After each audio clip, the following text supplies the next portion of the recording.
Illinoisans looking to get a gun license put on hold, and tonight state lawmakers want answers about the months-long backlog. WGN political reporter Taman Bradley is here with more on that story. Taman. Mike and Ray, good evening. The Illinois State Police Director admits the FOID and concealed carry process is antiquated, outdated, and ineffective.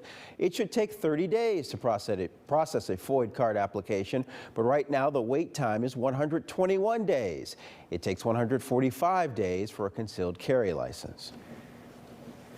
In Illinois, big delays continue in the processing of firearm owners' identification cards and concealed carry licenses. Gerald Brand of Litchfield is a gun dealer who helps customers with applications. Years ago, it used to be a pretty good system where you could get on and get approvals and renew cards for people. Now it's virtually impossible to do so. State lawmakers are monitoring the problem. Both Democrats and Republicans say they've heard from constituents who've been waiting for months. House GOP lawmakers blame Governor Pritzker.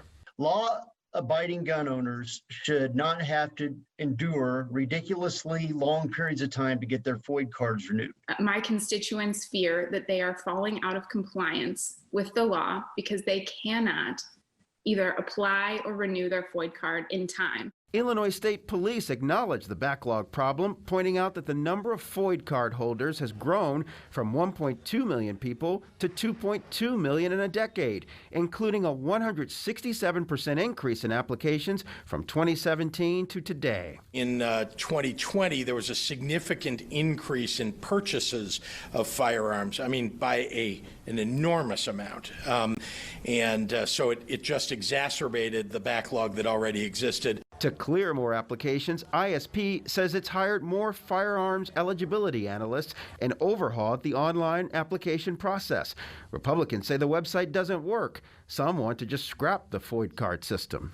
The retailers are so concerned about the liability they may have if they do sell to the wrong person that they will not sell to anybody. The people working at FOID are working their tails off trying to get all these things done, and they're doing a great job.